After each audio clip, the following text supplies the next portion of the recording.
Hey, what's up guys and welcome back to Anime King 2.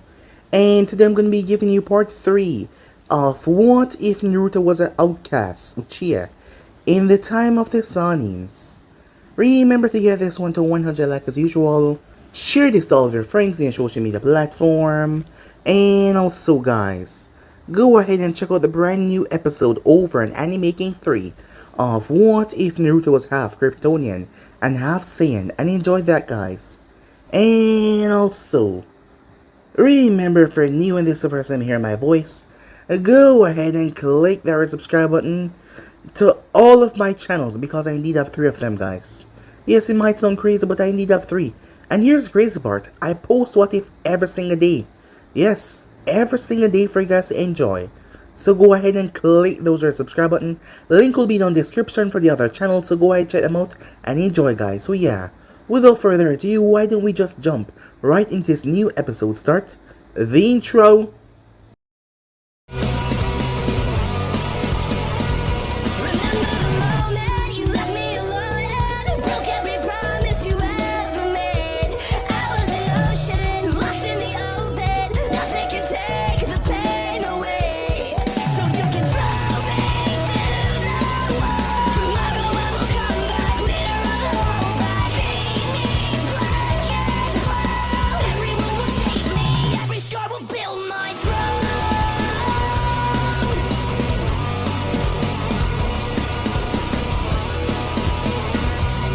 So the last spot we left off, Tobirama and Mito came over towards Naruto's house as he sat down with them.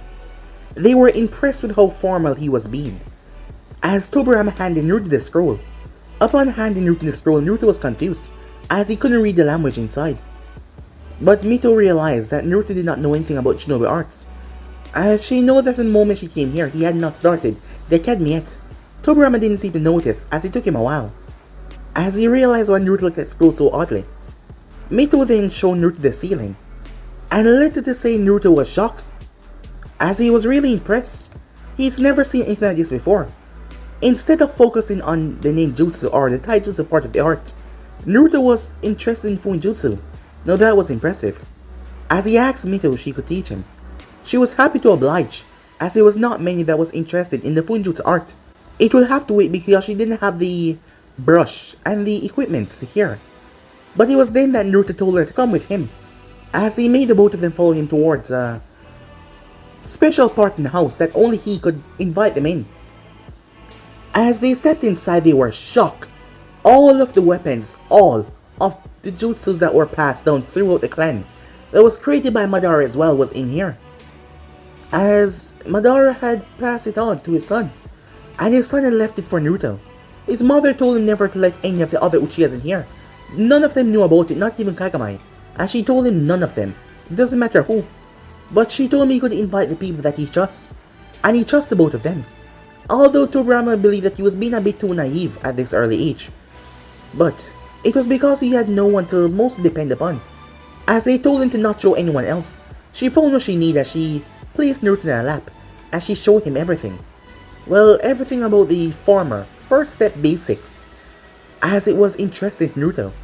She told him to come by her house, and she would start to teach him more about fujutsu. As with that they left, saying their goodbyes. The next day Naruto made his way towards school. As it didn't take him long to arrive there as he stepped into class, it turns out that he was late. As the teacher asked his name, when the teacher saw who his father was, the man got a snarl on his face. As Naruto made his way towards the back, Tsunade burst into the room, as she was the Senju heir. She was well respected. As the teacher acknowledged her greatly, she sat beside Naruto, as he had blonde hair and blue eyes. So she was shocked when he said that he was a Uchiha. She stepped away from him. She had rushed out this morning as she forgot her lunch as she looked down sadly. It was then that he offered her a sandwich.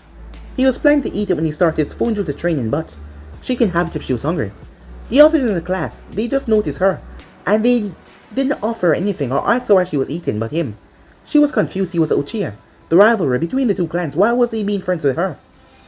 But Naruto said that he didn't care about anything of that. She apologized for judging him without even getting time to know him. As they talked, and they quickly became friends. She had a rather peculiar attitude, Naruto noticed. It was almost like she was bipolar, but she was not. She was just A lot to take in. But she was nice. They made their way outside for taijutsu's practice, as Uchiha went first, along Inazaka as he defeated Inazaka with ease. He stepped towards Naruto as he called him a loser. The other kids in the clan didn't want to play with him, so he always played by himself, and they tried to pick on him. And they were also jealous because Naruto could perform the fireball jutsu, while they could not, so they could not wear the emblem of the Uchiha. But Tsunade tripped the guy, and she pretended like she did nothing, as he snarled at her, told that she would get it soon. With that, he made his way back, as Naruto's name was called to face off against a guy called Sakumo.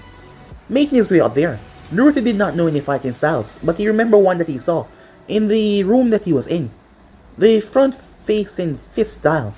Tobirama and another man was watching the whole proceedings down there, as they were shocked when they saw that style. It was the personal style of Madara Uchiha, a bit sloppy, and his guards were open because he wasn't used to it. He was only going off it by memory alone.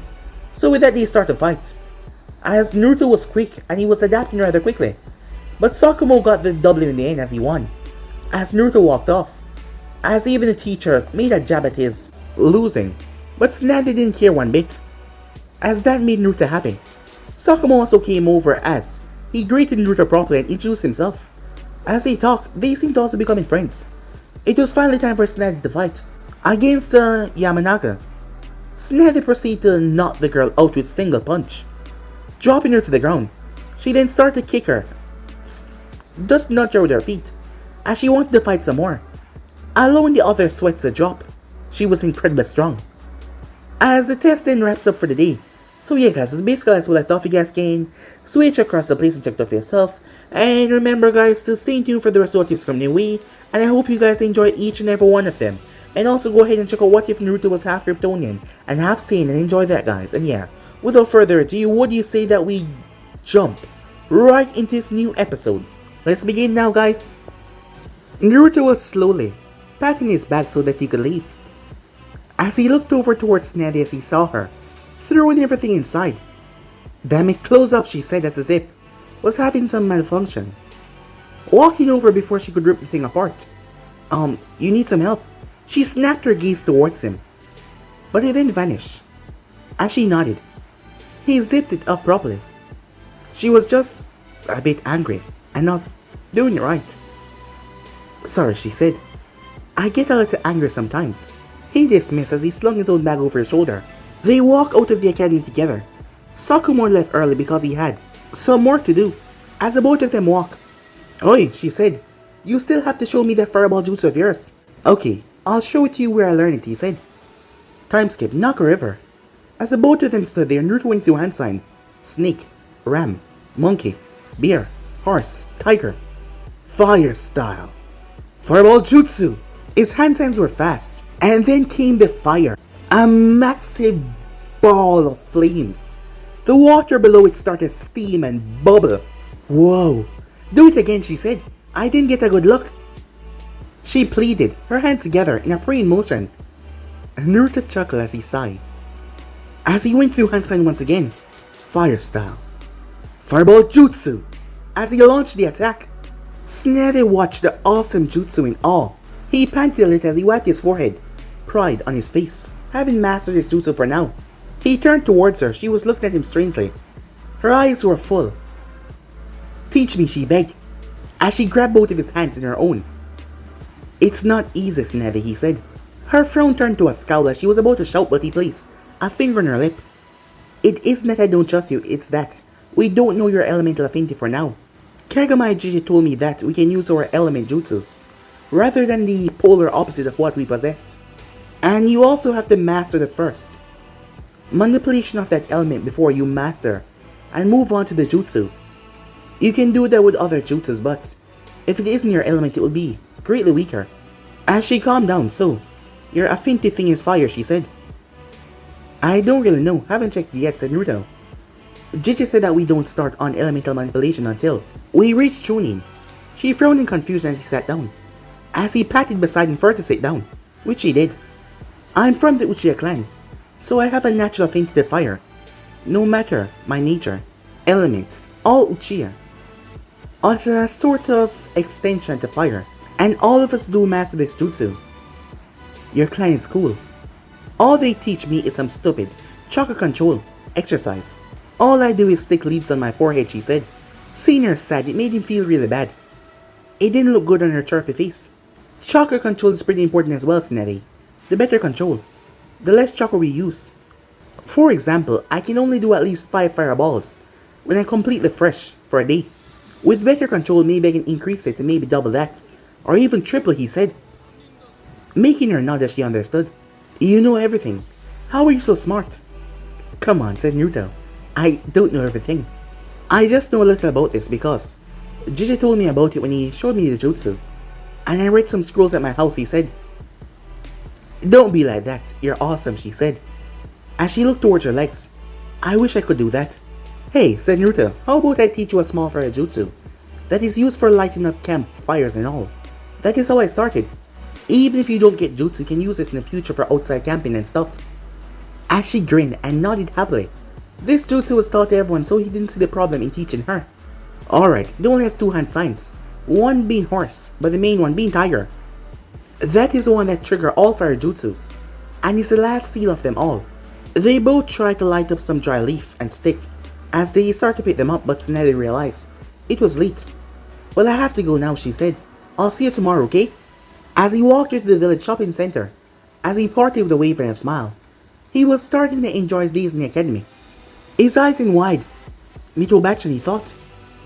As he forgot that he had to meet her. Time skip. Uzumaki clan compound.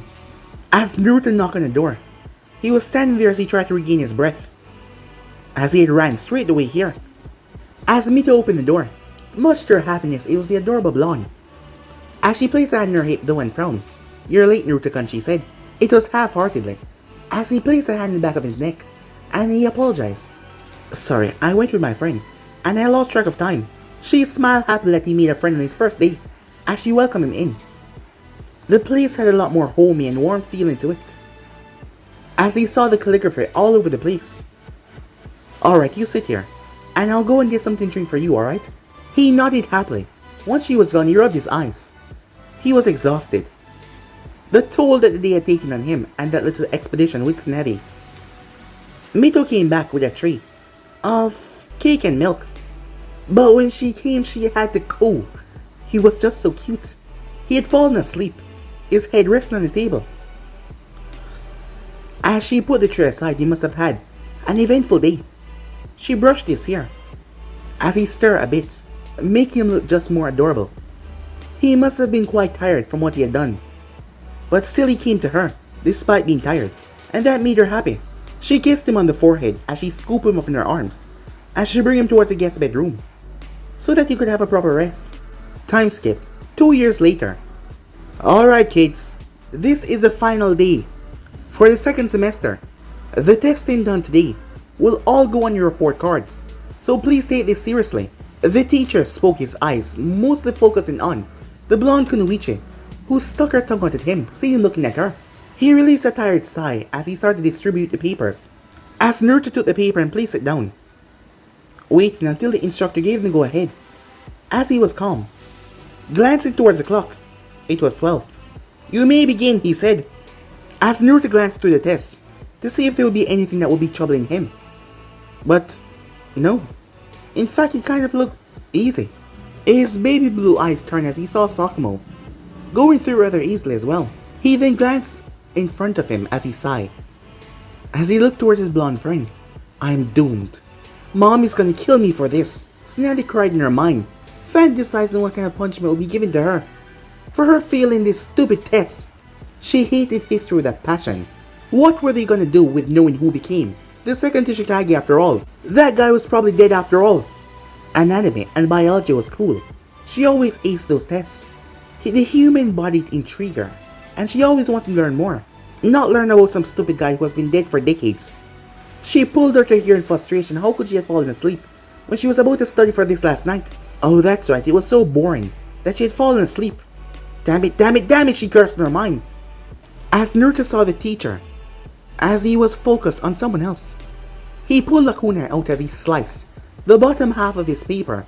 The bottom half was just blank and white, so no one would notice it was a clean cut. As he could see that Snetty was in distress, he knew that he should not, but Shinobi's Well, they lied and they cheat as well, so at least that eases mine. The teacher walked over towards him, just passing by as he stopped. He narrowed his eyes on Naruto's paper, quite specifically the bottom half of it. "Hey kid," asked Naruto paused. "Yeah, sensei," he said, afraid that the teacher might have caught on to him, as he pointed towards the bottom where Naruto had write out some things. "This is an official academic test that will be graded by the education authorities. Rub out that little bottom note. You might lose some marks over that." Naruto nodded as he made his way. As Naruto breathed as the man made off, the cut was made so clean that the teacher did not notice, and he was glad for that right now. As he looked towards Naruto, who had her hands over her head, her chin resting on the desk, as she had no idea what she would do. As Naruto wrote the answers on the white sheet that he cut, as he waited for the instructor to reach a perfect point. He waited and waited. Ah, there it is. As he channeled chakra toward his finger and flicked the paper, as Naruto had folded it like he was a shuriken. Tsunade felt it as she looked towards her desk. The paper had stuck in it. It then lost its sharp edges and started to fall as she got it. She unraveled the paper. Question 1. Lord of Gold. Question 5. Samurais are only found in the land of iron. Question 7. Fire daimyos only protected by its 12 hand-picked guardians, who is dubbed the 12 Guardian Ninjas. Question 10. The Water Country has additional ops in their Black Ops tradition that was created by the Mizukage, the first Mizukage, to hunt down renegade shinobis out of the village. They are known as Kiri Hunter Nins. And there was a small PS. Start studying about history. It isn't that boring, and I won't always be there to save you. Naru. She placed her hand over the paper as she glanced towards Naruto, who was gazing through the window or the finish. He then smirked as her lips curled up into a smile. He was always looking out for her no matter what. Whether she asked or not, she knew that he was watching her. Like I always said, I got eyes on you, Suna. Whenever she was hard pressed in some situation, and she also liked the nickname as well, as she jotted down the answers. Once she was done, the bell rang. "Alright, time's up. Pencils down," the instructor said, as the students obey. "Now come up one by one and you can place your papers down. And you can go for the accuracy and weapon test outside." As Naruto placed the paper down, he placed his hands in his pockets to look for Sakamoto, but Tsunade jumped on his back. "You're a lifesaver, Naruto," she said, as she placed armor on his neck and kissed him right on the cheek. Where's my kiss?" As the both of them turned. "It's in hell. You will get it after you die, Sakubaka," said Tsunade as she looked towards Sakamoto, as both of the boys started to laugh, until Naruto poked Tsunade in the forehead. "Start studying history, you idiot," he said. "I won't always be there to bail you out," as he smiled at her. As she puffed out her cheeks. "You could have helped me get more than just the passing marks, you know," she said. He poked her once again, as her cheeks reddened, as her cheeks started to swell.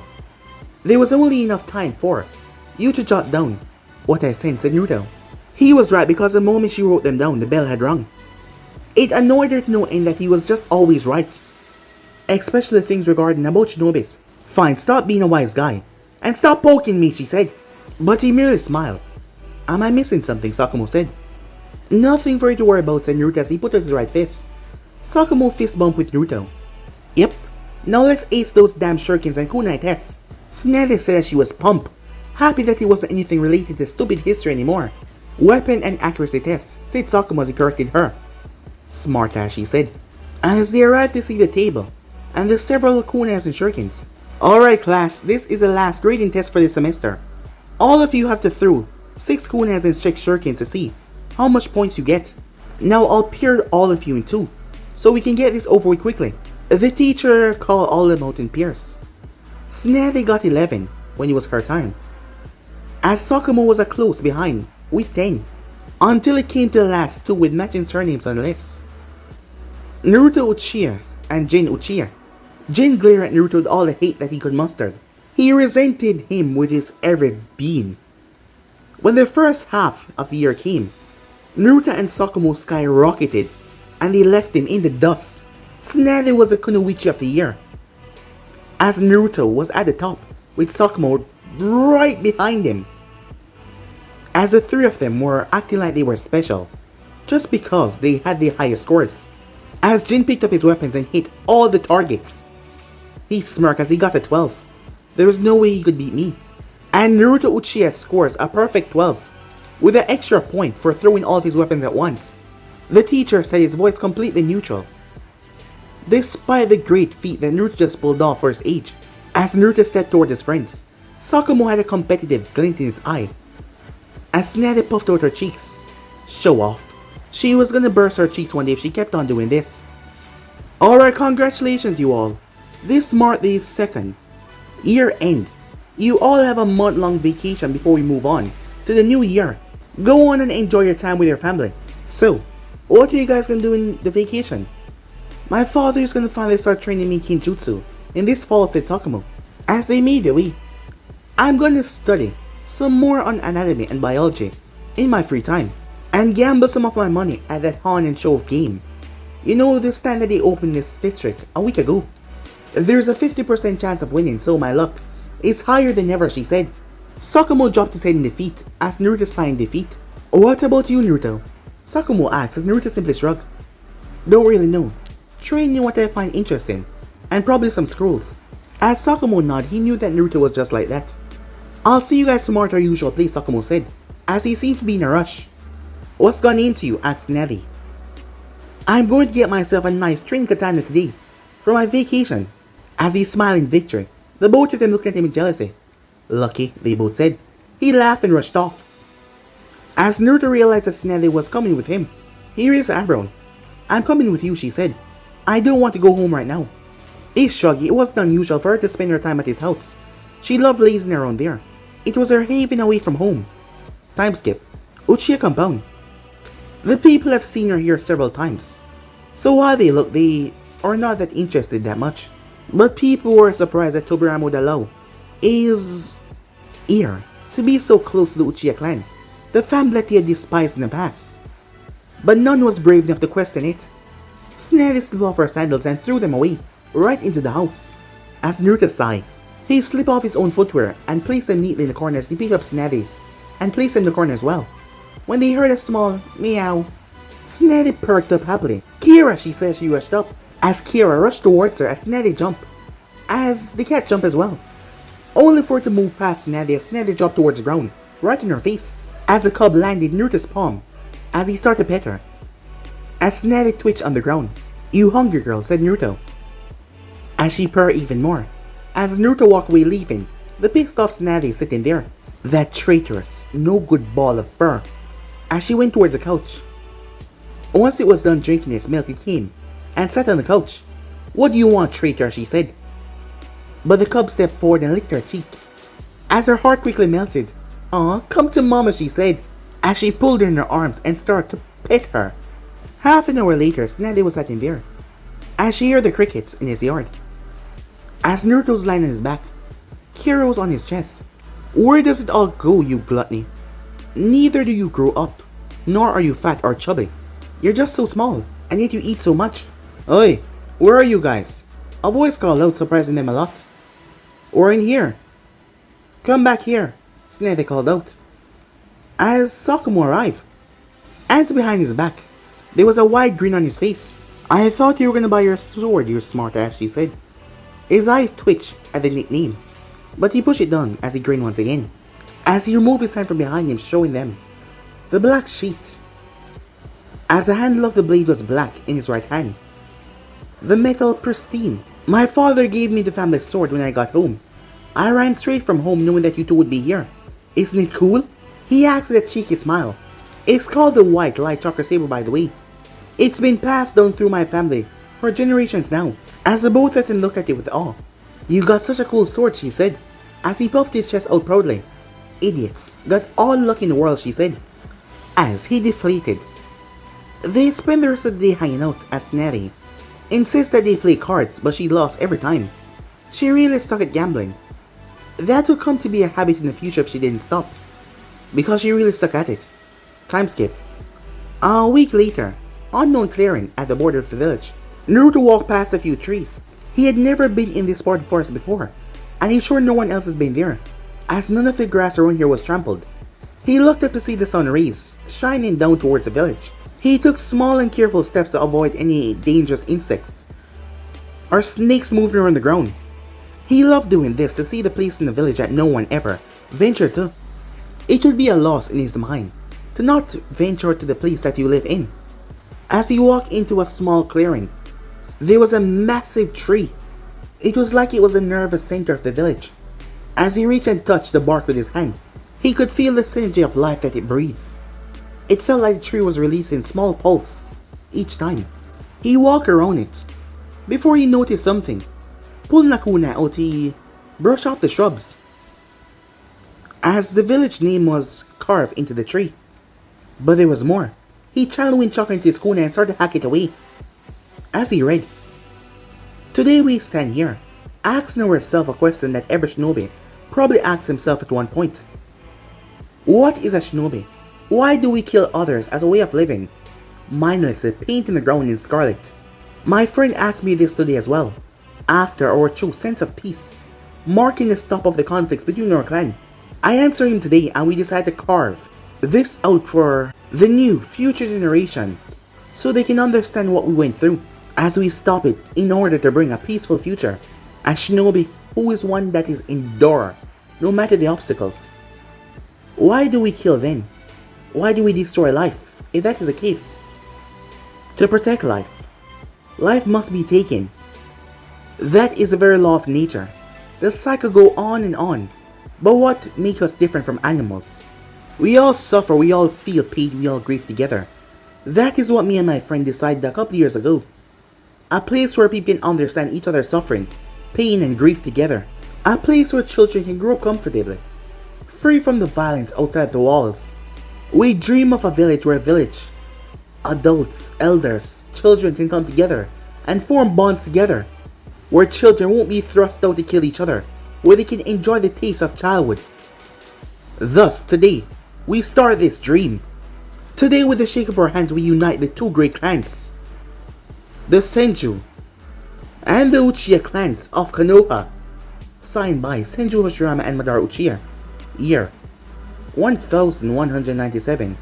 Warring clan eras. Naruto's eyes widened as he brushed the thing with his palm. "Jiji," he said, as he realized that the first Hokage and his grandfather went out to achieve together. No one had come to this place since then. It seems like he was forgotten. Naruto's senses then tingled. As he snapped his gaze to the side, he threw the kunai in his hand to the tree. Birds flew out of it. "Who's there?" he said, but no one said anything. "I know you're there, so no point in hiding yourself anymore. You're good for a child your age. To be able to sense my presence at such a young age, you're definitely the grandson of that man, basking in the writing of his dreams. His lost dreams, are you not?" The voice sounded childish but dark as well, as it chuckled, a blood-curdling chuckle. Naruto gripped both kunais in his hand as he dropped into his stance. "What do you want?" said Naruto as he knew that he was all alone in this abandoned part of the forest. "Oh, nothing." As the voice came from almost everywhere around him, but also everything. As Naruto launched his kunai towards a figure that was now on the tree with a straw hat, the figure reached up and caught the kunai and shook it from left to right. "Your potential lay hidden," the figure said as his tree hid most of his features. "What do you mean? Who are you?" said Naruto, as he pulled a run of shurikens to get ready. "Who I am? That is not important, but your hidden potential needs to come out. It needs to come out now. But certain conditions must be met to do so." "What conditions?" "What are you talking about?" said Naruto. "The potential that can only be found when you lose someone precious to you, right in front of your very eyes." As Naruto grit his teeth at that. "Today, you will achieve it," he whispered. "Your friend, that girl." He knew exactly who the man was talking about. "What have you done with Snatty? I swear if you had done anything to her." As Naruto's eyes were a murderous rage, the figure laughed childishly. "No need to get all riled up and pour it to me. I come in peace." "Then why mention her when you come in peace?" said Naruto. "Well, anyone can mention a person that was abducted by a shinobi of a rival village, can't they?" What? said Naruto. "That girl. I saw a man take her from a clearing all tied up and gagged, slung over his shoulder like a sack, as he felt a cold metal on his throat. He glanced down towards the boy, as he poofed away. Shadow Clone, the person thought, as he remained on the branch. As Naruto leaned forward, "Where is she?" he said, his voice dripping with rage and venom, making the person smile happily. The southern edge of the village. He must have crossed the borders by now, and moving on past the country. If I were you and you want to see her again, I would hurry the hell up. The person disappeared right in front of his eyes. Surprised Naruto. Who was he? Was he telling the truth? What should I do, he thought, as he jumped off the tree.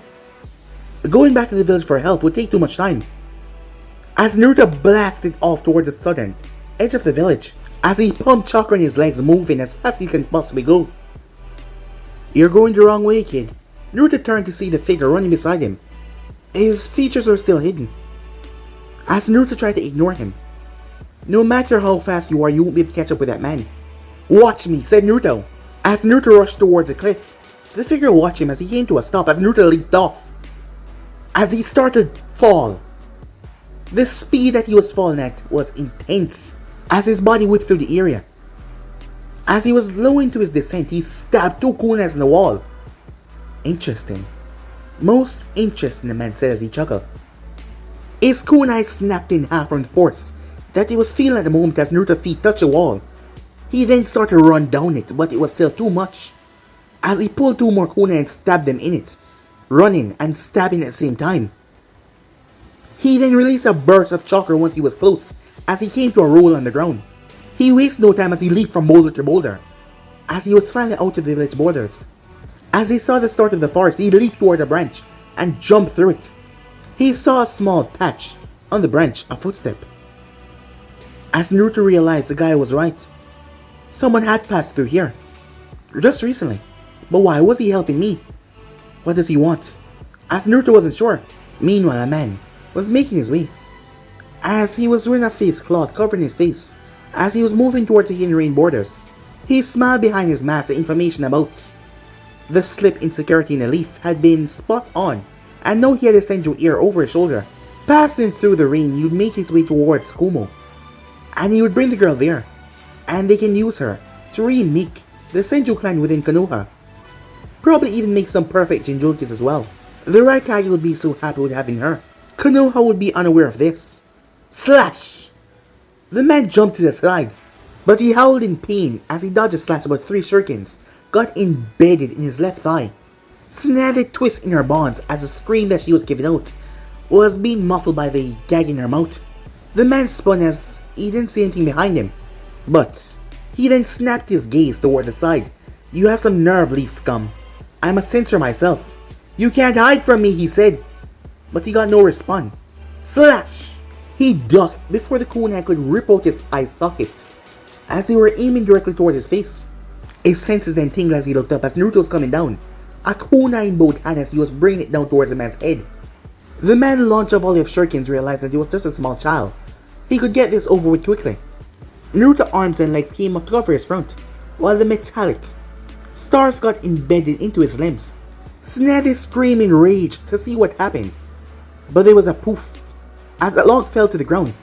A substitution, the man thought. He spun around as he blocked a kunai, as he met the cold, cruel eyes of his attacker. Naruto slashed at the man's waist, but the man jumped back instantly, but Naruto shot after him. He did not even give him a second to lighten up. The Jonin pulled the sword off his back and started to block Naruto's attacks like it was merely child's play, which it was. But despite that, the child was relentless. He was not giving up as he kept on slashing and hacking away. "You damn brat! Leave while you still can before I put you into an untimely grave." As he only had one hand to fight with, the other one holding on to Snazzy, who was wiggling all about. Finally have enough, he slashed down on Naruto hard. Naruto was forced to one knee and skidded back. The man then brought out his leg as Naruto crossed his arms together. The kick threw Naruto back. The man was at least Jonin level, an elite Jonin. He was experienced and he was strong as well. After the long 3-hour chase, Naruto was already exhausted a bit, and to be spamming out jutsus would just take it out of him. He ducked under a slash, then rolled away as the sword got embedded in the ground, showing the amount of force the man was coming down with to end his life quickly and get it over with. The Jonin had to give some point to the brat. no matter how annoying he was. You're good, Brett, but how long can you keep this up? Better give up. I'll make it painless. Naruto painted no heed to the man, but he was right in his assumptions.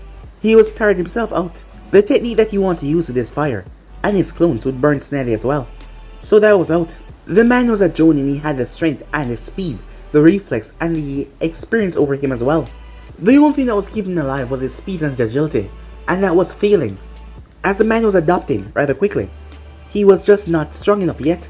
That left only one choice. He threw one of his kunai, but the man blocked it with his blade, flicking it to the side. The man then moved and kicked Naruto in the stomach, as Naruto back hit the tree. He lied here.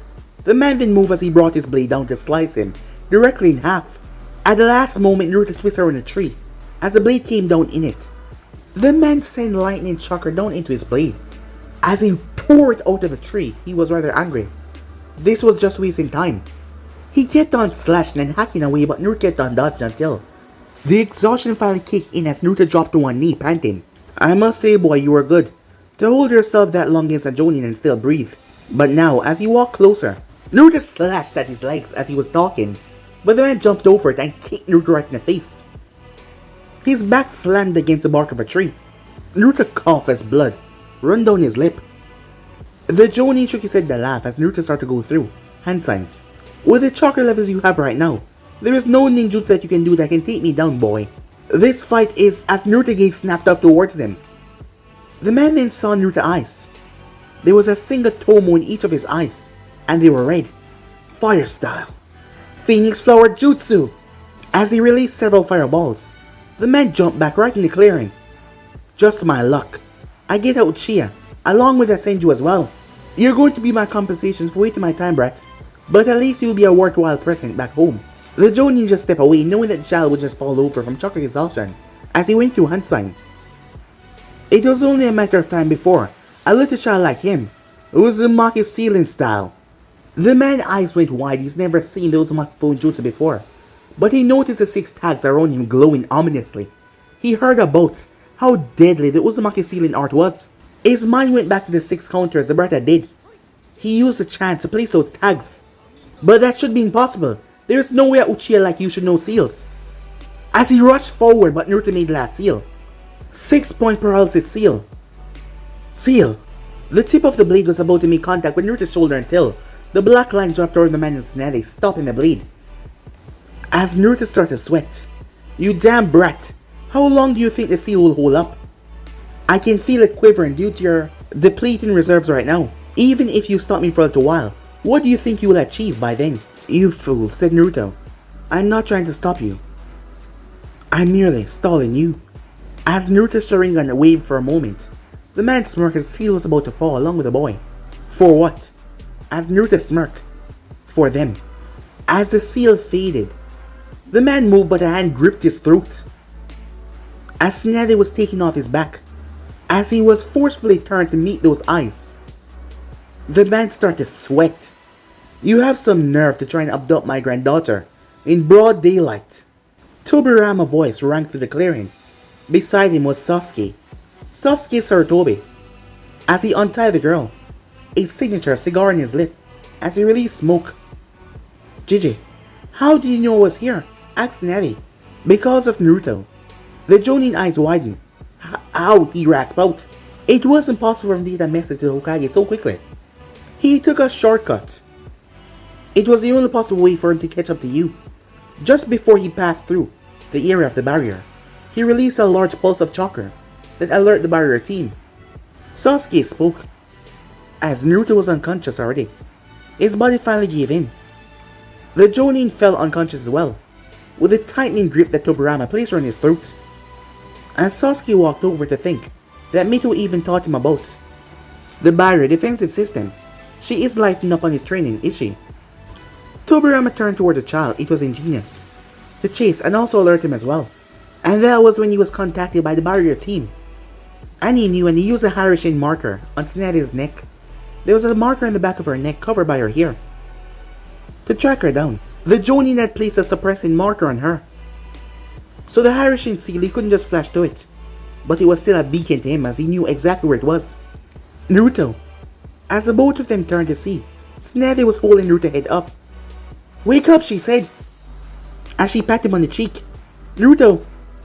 As his eyes slowly opened, as Naruto tilted his head to see, Tobirama's eyes widened, and a strange brown-haired man that dropped his cigar from his mouth.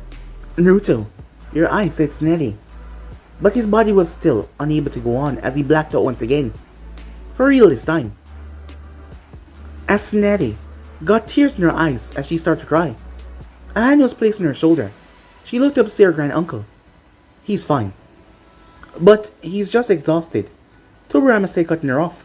He ran 3 hours straight and jumped off a cliff to chase after you, besides also taking on a Jonin by himself. He'll be out like a light for about a week before he's up and running once again. As she clutched Naruto close to her. You idiot! What were you thinking jumping off a cliff? I'll send you straight into a coma once you wake up. As Sasuke chuckled, Tobirama sighed. Maybe he shouldn't have mentioned that. He glanced towards Sasuke seriously, who disappeared with the unconscious prisoner.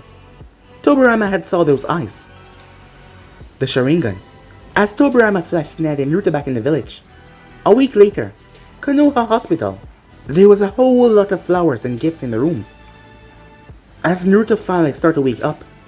The moment he woke up though, he saw that he was looking into Hazel's eyes. As he blinked, the eyes blinked as well. He pulled Sannin into a tight hug. I'm so glad you're okay, he said. She smiled and hugged him equally tightly. He then pulled back as he checked her for injuries. I'm okay, Baka, she said. You're the one who was out like a light for a week. As Naruto rubbed back of his head the nod. Sorry about that, he said. She hugged him once again and she rested her head on his chest. You scared me, she said. You scared me too, he said. The thought of her being taken away, it literally frightened him to his very being.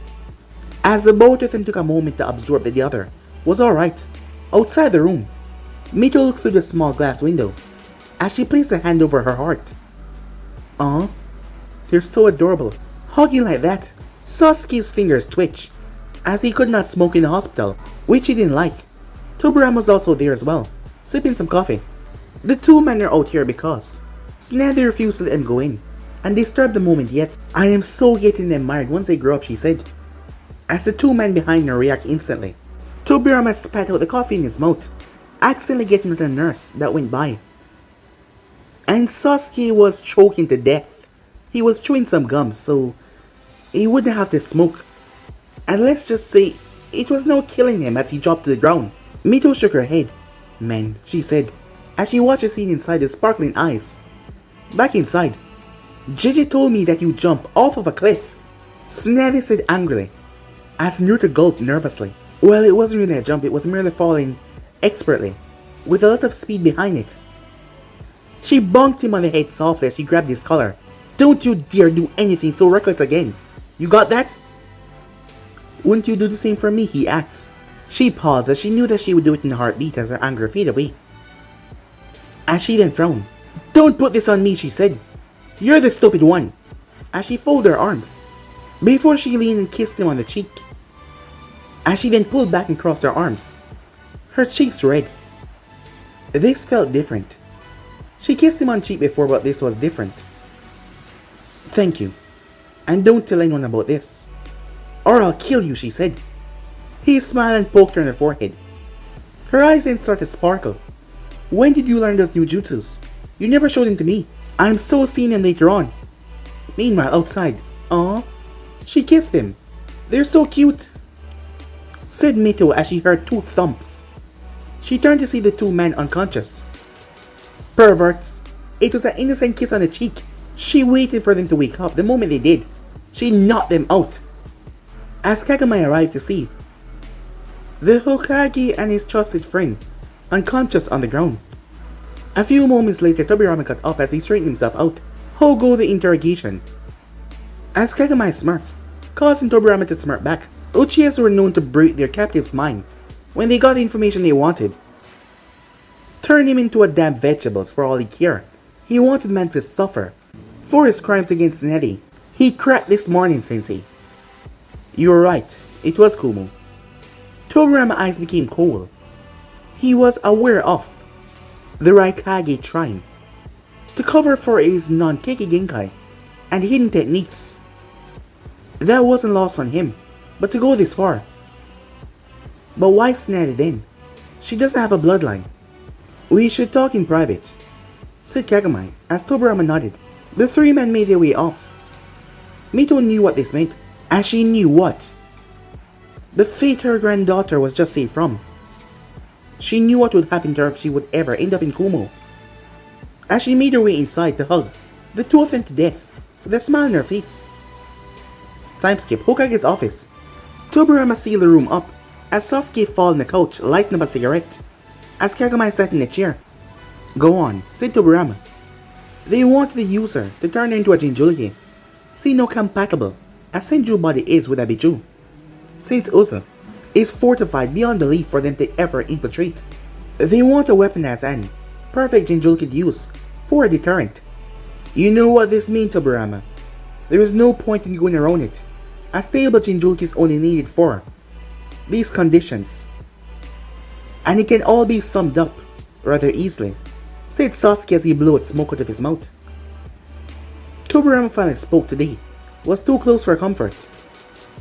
If Tsunade had been taken, even if Naruto, as the two men nodded. But I want to know something. Naruto wasn't anywhere near where Tsunade was taken, yet he got her location before we realized she was abducted. Something isn't adding up. That is beside the point. The Jonin knew how to enter the village and move about. We have a security leak. What do we do, Sensei? Asked Kagami. Nothing. Nothing? Tobirama nodded. We have no evidence that he was under direct order from the village. We only have his statement. He didn't even have a piece of identification on him. Kumo can deny him being a part of their village, and we can't prove it. Both men fell silent as they knew that he was right. But it's a big step from Kumo. They're planning something big, not just a kidnapping. Sasuke, take charge of our spying tour for now, and keep an eye on them and the Hidden Stone as well. I have a hunch that Mew had a hand in this as well. Kagami, draw out the leak in our forces. This spy is in deep if the infiltrator was able to infiltrate in broad daylight and left without a trace. I will speak with Naruto myself and get to the bottom of this. The two nod as they agree with his words, but Tobirama knew what this was. It was a calming period before the storm hit. But guys, we end subscribe right here.